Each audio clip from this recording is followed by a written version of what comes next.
For today's video guys, ampalaya. Con ampalaya. Ayan. So maliit ang lamesa ko guys. Hindi ko alam kung paano ito. Sabi niya kahapon, Oh. may ano daw yung pamangkin niya may mga, sabi niya, si Owen pala may mga damit na ano, kalimutan Yan. ko yun, sabi niya.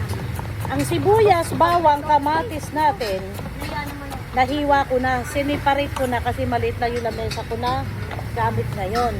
Kaya ang napapakita ko sa inyo ngayon ng aking hinihiwa ay ampalaya lamang. Ayan. Binibilisan ko na guys kasi ang inita dito sa garahe. Pumapatak-patak na yung ano ko, yung aking pawis.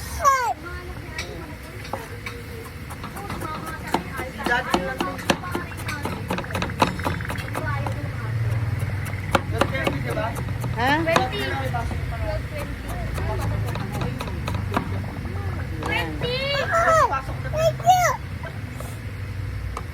Jay, doon ka sa looban mismo ng Ate, ano mo? palengke. Sa likod. Doon ka mismo sa loob, ha? nakakahiga. Hindi dyan sa 13. Maliit dyan.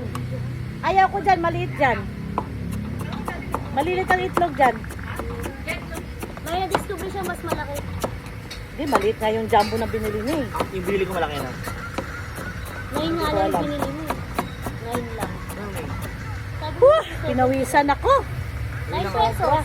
Yun na nga yun. Ano yung sabi mo, Dugong? Ako? Ang sabi mo sa akin, ba't di mo? Ba't di mo i-alkan siya? Wala yan. Ay, inang! Look. Lang originality. Bakit? Masama ba? Meron nga siya, gaya-gaya po tumaya. Ano announcement? Ay, sa school ko yan! Sa school ko yan! Bilisan natin paghihiwa. Si Papa? Wednesday, 7:20. So guys, hintayin ko ang itlog bago ko to isalang kasi wala kaming itlog. Pinabili ko sa palengke kasi pag dito sa kapitbahay namin, ang 10 piso small size. Eh ang 10 piso sa palengke, ano na yun, jumbo size na yan. Ano? Jumbo size. Jumbo? Jumbo size. Yan. Jumbo rin. Ngayon guys, gagawa ako ng shots na pang detoxify. May sumilip! May sumilip! Uy, ang laki ng... Kaso lang, hindi ko magawa ngayon kasi wala akong honey.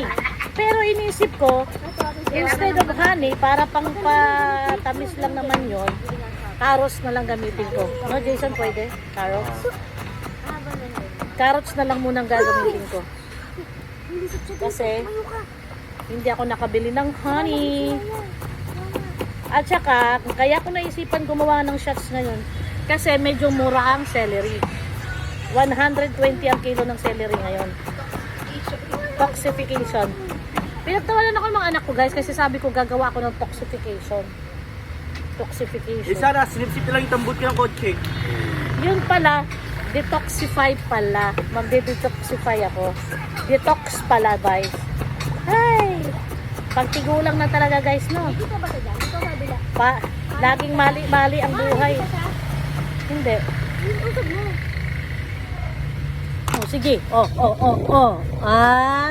Nakisilip. Nakisilip si Butiki. Habang naghihiwa tayo. Yan. Butik. Oh, sumisilip. Sumisilip. Tyra.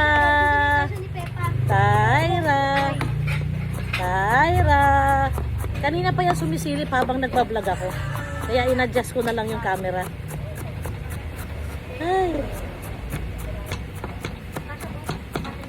So, we're done. Eto na. Eto na. Ang ating ampalaya. Medyo mahal ang ampalaya pa ngayon. 85 ang kilo pero binigay lang sa akin ng 80 ng suki ko. So, see you later guys sa ating paggisa ng ating ampalaya con carne. Hala, wala akong oyster sauce. Bahala na, basta lutong bahay. Ha? Meron sila. Meron. Good, meron pala. Bye.